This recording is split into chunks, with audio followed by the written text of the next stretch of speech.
Chronic constipation. Chronic constipation मतलब बहुत पुराने समय से जिनको कब्ज रहती है, आंतों में जो मल को फेंकने की क्षमता है आंतों की, जब वो कमज़ोर हो जाती है तब बोला जाता है कि कब्ज हुई है। कब्ज का मतलब एक तरीके से कब्जा शब्द से लिया गया है। कब्जा मतलब जैसे कोई किसी पर कब्जा कर लेता है ना, ऐसे ही मल जब आंतों पर कब्जा कर ले और वो निकलना ही बंद हो जाए, निकले ही नहीं, ऐसी स्थिति में दो चीज़ें ही कारण मानी जाती हैं। एक तो मल ने ज़बरदस्ती रुकना चालू कर दिया है, दूसरा आंतों ने बाहर धक्का मार के निकालने का जो काम है वो कम कर लिया है। तो आंतों की क्षमताओं में कमी और मल का रुकने की टेंडेंसी, मल की रुकने की टेंडेंसी, जैसे होता है ना कि किराएदार घर में रुक गया, अब मकान मालिक में अगर क्षमता है तो वो रुकने नहीं देगा, वो कहेगा भैया वहाँ हमको ज़रूरत है, अब निकलो चलो, तो निकाल देगा। या तो अगर नहीं निकल रहा तो दो रीज़न हो सकते हैं, या तो जो किराएदार है वो जम गया वहीं, एक तो उसकी गड़बड़ी, दूसरी मकान मालिक की कमजोरी। ऐसे ही आंतों को मकान मालिक मान लिया जाए और मल को किराएदार मान लिया जाए, तो आंतें अगर या तो कमज़ोर हो गई उसकी वजह से, या फिर मल के वहाँ ठहरने में उसको कंफर्ट लगने लग गया, इस वजह से ये कब्ज की समस्या हो जाती है। सामान्य तौर पर सबसे बड़ा कारण होता है वो होता है आंतों की कमजोरी, और आंतों की कमजोरी के कुछ छोटे मोटे कारण मिलाकर के कई सारे कारण होते हैं। समय पर नहीं खाना, ज़्यादा मात्रा में रेसे युक्त भोजन नहीं लेना, पानी की कमी, व्यायाम की कमी, बहुत ज़्यादा तनाव, बहुत ज़्यादा मैदे का उपयोग, कभी कभी लंबे लंबे समय तक बिना खाए रह जाना, कभी कभी सवेरे नाश्ता करना ही नहीं लंबे समय तक। ये कई कारण हैं जो कब्ज कराने में सहायक होते हैं। मूल कारणों में एक तो जो आप भोजन कर रहे हैं उस भोजन में रेसे युक्त भोजन की कमी, भोजन को चबाकर नहीं खाना अच्छे तरीके से, और व्यायाम की कमी।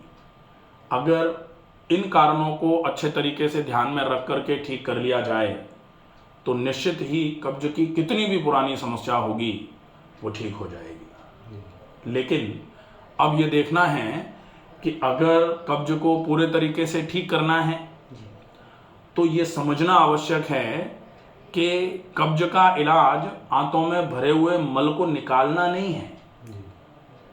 कब्ज का इलाज क्या होता है कि आंतों में जो भरा हुआ मल है वो तो निकले ही, लेकिन अब आंतों की ताकत इतनी बढ़ जाए कि अगर दोबारा भी कोई आए तो दोबारा उसको अपने आप निकालना चालू कर दे।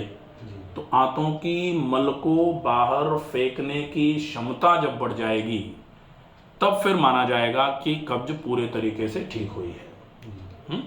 ये सिंपल सा एक्सप्लेनेशन है, बहुत आसानी से समझने के लिए। जी सर। अगर हम कब्ज को पूरे तरीके से ठीक करना चाहते हैं तो हम क्या करते हैं जनरली, कोई कहेगा कायम चूर्ण ले लो, कोई कहेगा हरड़ ले लो, कोई कैस्टर ऑयल ले लो, कोई और भी चूर्ण चटनियाँ कई प्रकार के आते हैं वो दे देंगे।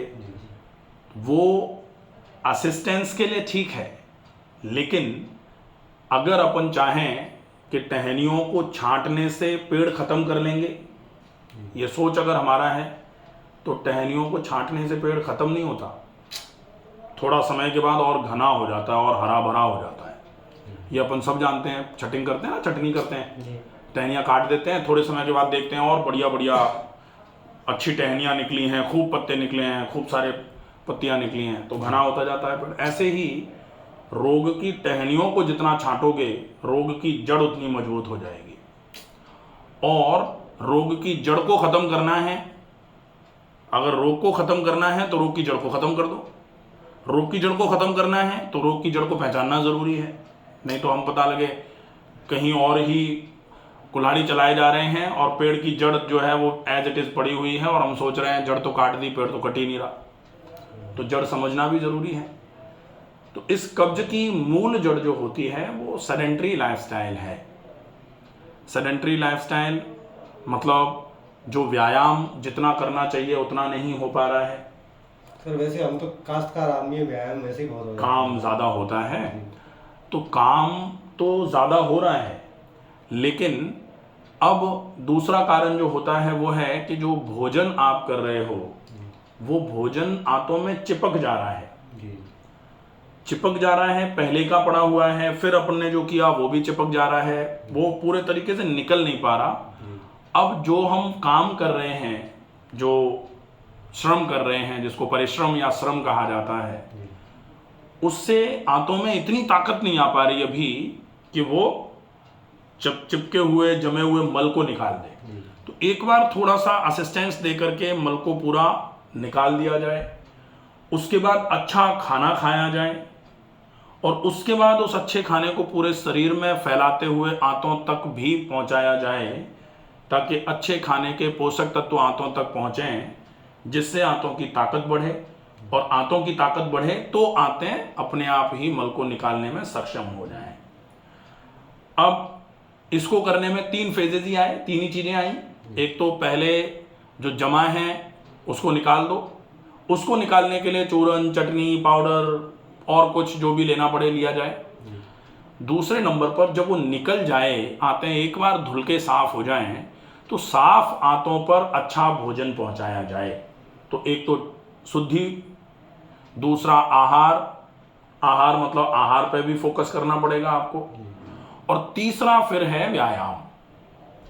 तो व्यायाम, जो काम आप अभी कर रहे हो उसको हम काम ना मान करके व्यायाम थोड़े समय के लिए अलग से करेंगे, ठीक है। तो तीनों चीजें हो जाएंगी, शुद्धि, आहार और व्यायाम। साथ में थोड़ा सा इलाज करेंगे जो आंतों की ताकत को बढ़ाने का काम करेगा। वैसे तो ये 3 चीजें ही ताकत को बढ़ाएंगी परमानेंट तो इलाज इसी से होगा, लेकिन आंतों की थोड़ी मदद और करने के लिए, कुछ शुद्धि के लिए मदद कर रहे थे, कुछ आंतों की ताकत बढ़ाने के लिए मदद करेंगे। आंतों की ताकत बढ़ाने के लिए कुछ जैसे गरम ठंडा सेक आंतों पर हो जाए, कटी स्नान हो जाए, थोड़ा सा मिट्टी की पट्टी पेट पर रख ली जाए जिससे आंतों की कॉन्ट्रैक्शन की ताकत बढ़ जाए। आपका जो वीडियो देखा था ना, उसको देख के मैंने करा है। गरम ठंडा सेक भी किया है, बहुत बढ़िया, मिट्टी की पट्टी भी करी है। तो अब ये जो रूटीन है, अब ये जब चारों चीजें मिला करके करेंगे ना, शुद्धि एक क्रम, शुद्धि, आहार, व्यायाम और इलाज, अब ये चारों चीजें जब स्पेसिफिकली आपकी इस बीमारी के लिए होंगी तो डेफिनेटली बीमारी खत्म हो जाएगी, कोई दिक्कत ही नहीं है, बिल्कुल क्लियर हो। सर रोज पेट तो साफ नहीं होता है, रट्टा दिए ना शुरू में, मतलब पेट साफ करने के लिए जैसे अपन जो कह रहे हैं ना, सबसे पहले उसी को करेंगे, सबसे पहले शुद्धि पर फोकस किया जाए। एक बार आंतें साफ कर दी हमने, उसके बाद कुछ समय के लिए आंतें साफ करने के लिए, अब वो कैसे साफ होंगी वही हम एक बार पूरा रूटीन ले लेंगे, और फिर कुछ समय तक जब तक अपने आप, जैसे होता है ना कि पिताजी बच्चे को ऐसे पकड़ के चलते हैं, छोटा बच्चा होता है ना 3 साल का, 2.5 पौने 3 साल का, तो वो अपने आप नहीं चल पाता, तो पिताजी उंगली पकड़ लेते हैं और कहते भी है बड़े हो गया, हमारे पिताजी ने हमको उंगली पकड़ के चलना सिखाया था, आप कहते हैं ना। तो कब तक चलना सिखाते हैं? जब तक बच्चा खुद चलने के लायक ना हो जाए तब तक तो साथ देना ही पड़ता है।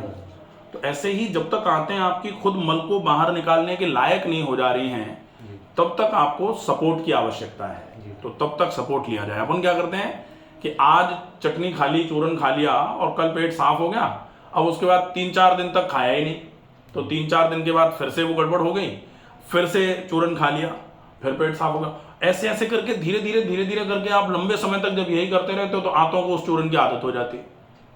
अब फिर आप कहते हो कि वो चूरन तो हमने खाया था, उससे भी कुछ नहीं हो रहा। तो अपने को एक चीज को तब तक उपयोग में लेना है जब तक उसके साथ साथ आप आंतों की ताकत को बढ़ा लो, फिर उसको बंद करो और आंतों की बढ़ी हुई ताकत मल को निकालना चालू कर देगी, ठीक हो जाएगा सारा। कैसे करेंगे इस रूटीन को? इसके लिए बहुत आवश्यक है पूरा रूटीन समझना। तो कंप्लीट सवेरे से लेके शाम तक कौन सा काम करना है, सवेरे का रूटीन कैसा रहेगा, आंतों को एक बार पूरा साफ करने के लिए क्या करना पड़ेगा, पूरे दिन में क्या खाना पड़ेगा, सवेरे शाम व्यायाम कौन से करने पड़ेंगे, प्राकृतिक चिकित्सा का इलाज क्या करना पड़ेगा, ये सारा का सारा अपन समझ लें और उसको फॉलो करेंगे, डेफिनेटली आराम हो जाएगा, कोई दिक्कत नहीं है। ठीक है।